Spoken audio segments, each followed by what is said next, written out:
and conjunctive use of rain, surface groundwater resources, and any other stored water in ponds, lakes, river, and any other storage.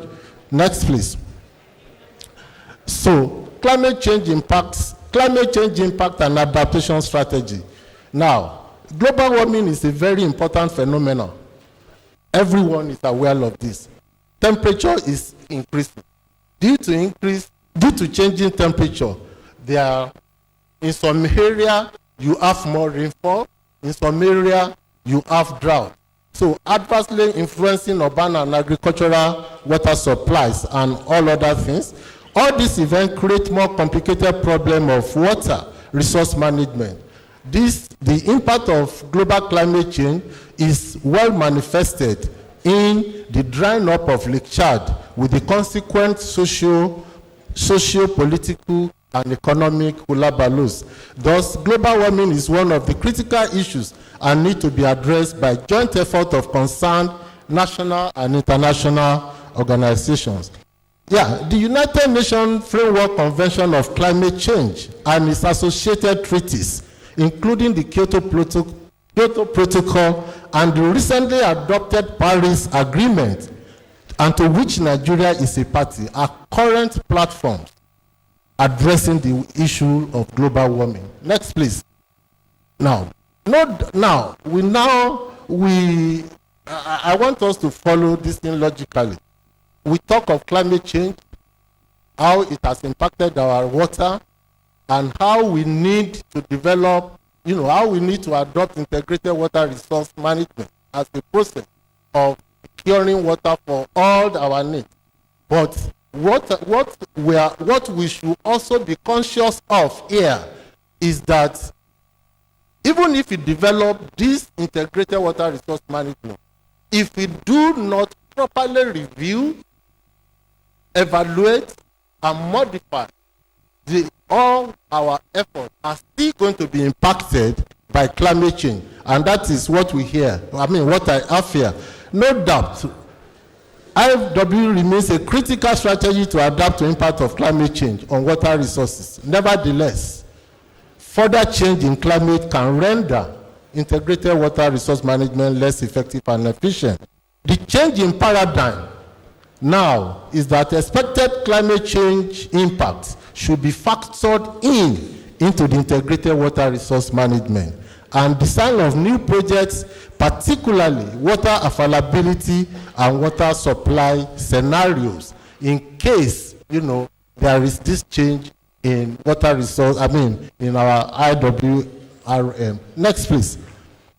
We really need to, while we are doing that, we really need to take into consideration the global hydrological cycle, which can be downscaled to our own local, hydrological cycle. Next, please. What are the strategic plans to mitigate impact of climate change on water resources? In order to cope with climate change and minimize adverse impact on natural resources, we need to develop flood and drought insurance policy and emergency advance plan to protect people, livestock, and other natural resources. To cope with droughts, many low-lying areas of small size, having dikes around, can be identified in advance so that excess runoff as a result of high-intensity rainfall of less duration can be captured.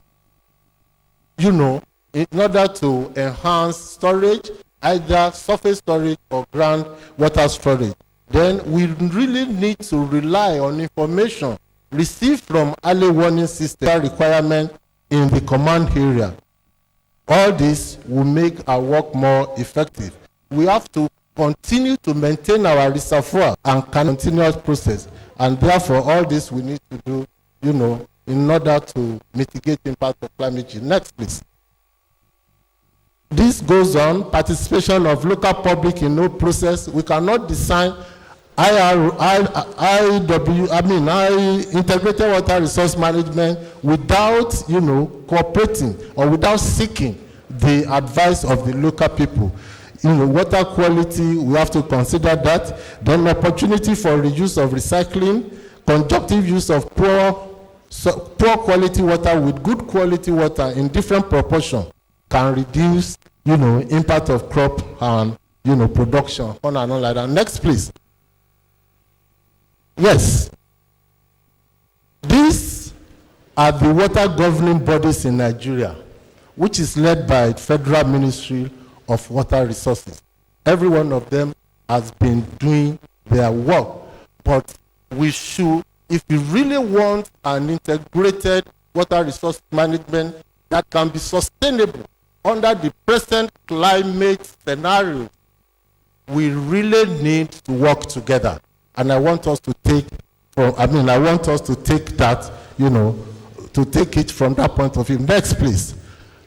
Yes, the function or the role of each of those bodies are analyzed in the table. But what I concluded is that all these bodies have to work together and we have to extend their working relationship with other government agencies, such as Federal Ministry of Environment and National Orientation Agency, in field of climate change, local production awareness, in view of climate change and local population awareness contribution in future development of IRM.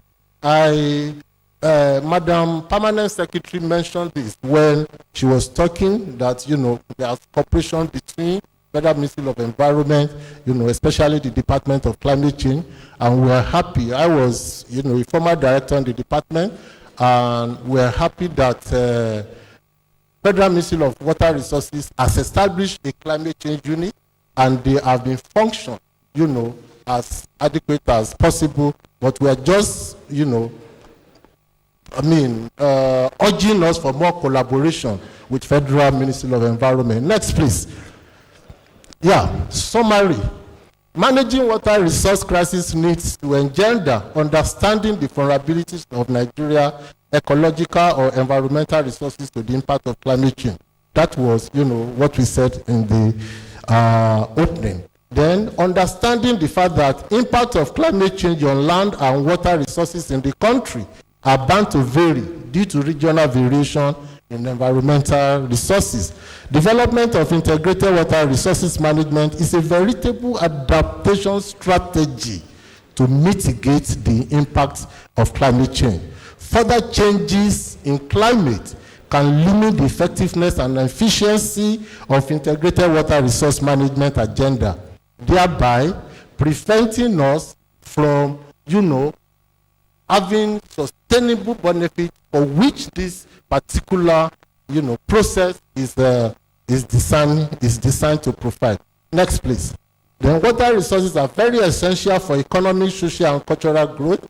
It is certainly needed for natural life as well as for human use. In the changing climate scenario, it will be worth considering the sustainable management of water resources and formulating policy framework at all the levels, that is, field to river basin level, and upscaling as well as outscaling strategies for implementation policies.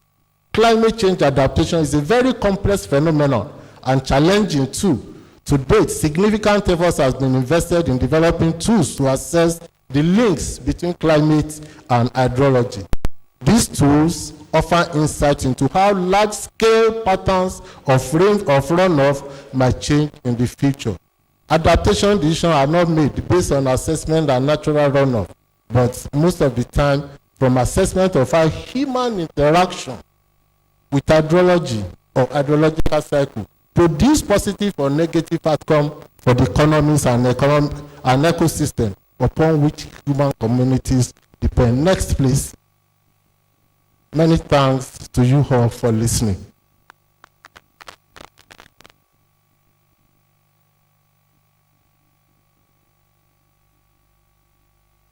Thank you very much, Mr. Dr. Jari, yes, Adejuwon. Please, another round of applause for him. He's a former director of the Federal Ministry of Environment. I can tell you, if you have principles of integrated water resources management in your homes, if you don't have, your wife will give to you, your husband will give to you. I think it's a beautiful one. Thank you very much. It's a pleasure. While he was taking the lecture, we Very, very honored to have a very distinguished personality within us here. The Permanent Secretary, Federal Capital Territory, Mr. Olushade Adesola. Sir, you are very much welcome. He's our landlord. I think we should appreciate you very well for coming. We thank you. We thank you. We thank you. We're supposed to be having one or two comments on the lecture. I think the other microphone, we're a little bit behind schedule, but we'll try to take one or two comments so that we can move forward. Any comments, questions on this beautiful lecture? That makes life very easy for us. Thank you very much. A round of applause for all of you for not giving me a lot of problems. We're going to read messages at this particular time. Do we have any of our external supporting agencies start from the external supporting? The UNICEF representative, I called him earlier on. The UNICEF representative. The World Bank. The World Bank. Okay.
For the interruption. Thank you.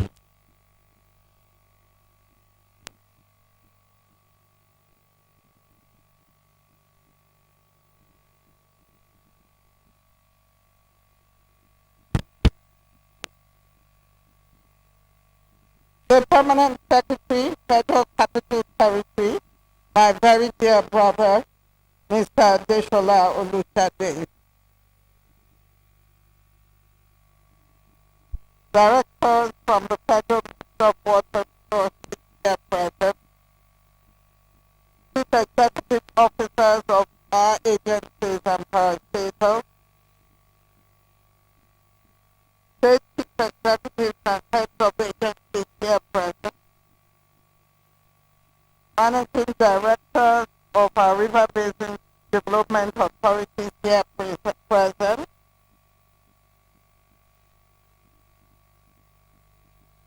the acting DG FCC Water Board, distinguished ladies and gentlemen.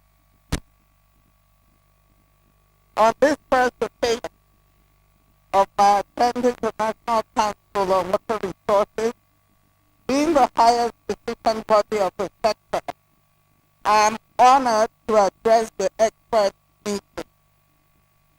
The 27th Regular National Council on Water Resources meeting, focusing on managing water resources in crisis, the Nigerian experience, comes against the backdrop of a global health emergency, which is the outbreak of the COVID-19 pandemic.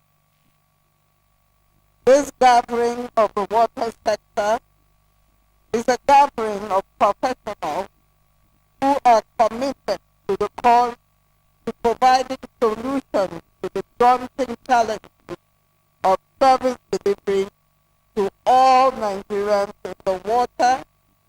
reputation and high satisfaction.